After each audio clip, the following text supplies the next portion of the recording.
अजित पवारांना ग्रहण, चुकीचे निर्णय पवारांना गोत्यात आणतील. मुंडेंना पुन्हा मंत्रिपद, राजकीय आत्महत्या अजित पवारांना का करायची? शिंदे, अजित पवारांना फडणवीस वैतागलेत, थेट दिल्लीत विषय गेला. महाविकास आघाडीपेक्षा बेकार परिस्थिती, फडणवीस लवकरच या दोघांना डिच्चू देतील.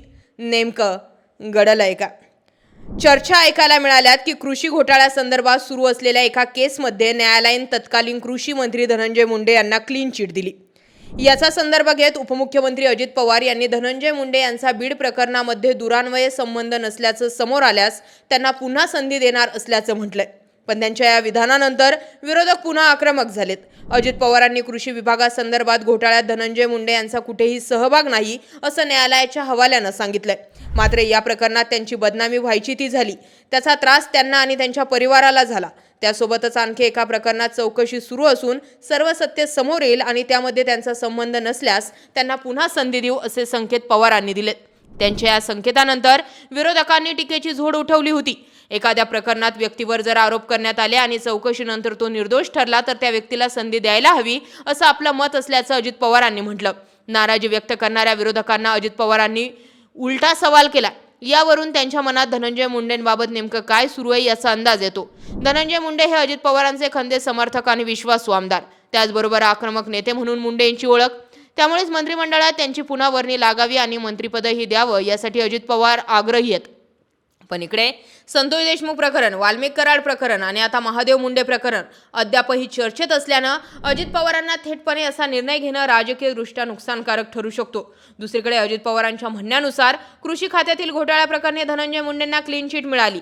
जर सरपंच खून प्रकरणातही ते निर्दोष असले तर त्यांचं कमबॅक होऊ शकतं. परंतु सरपंच संतोष देशमुख खून खटला इतक्या लवकर निकाली निघेल अशी आपली न्यायालयीन परिस्थिती नसल्याचं जाणकार सांगतात.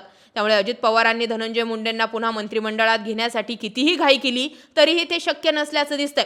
संतोष देशमुख खून प्रकरणात अद्याप चौकशी सुरू आहे. परंतु या खुनामागील क्रूरता बघता यात वाल्मिक कराड दोषी आढळला आणि धनंजय मुंडेंचा यात थेट संदर्भ नसला तरी देखील नैतिकता दाखवून आपली जवळची व्यक्ती अशा निर्गुण खून प्रकरणात दोषी आढळल्यानं धनंजय मुंडेंनी स्वतः मंत्रिपदापासून लांब राहणं महत्त्वाचं आहे. किंबहुना अजित पवारांनीच त्यांना दूर ठेवणं महत्त्वाचं आहे. आता हे झालं एकट्या धनंजय मुंडेंबाबत, पण तिकडे वादग्रस्त संजय शिरसाट सुद्धा आहेत, वादग्रस्त योगेश कदम सुद्धा आहेत, वादग्रस्त जयकुमार गोरे सुद्धा आहेत. मग यांचं सगळ्यांचं काय करायचं असा प्रश्न तयार झालाय.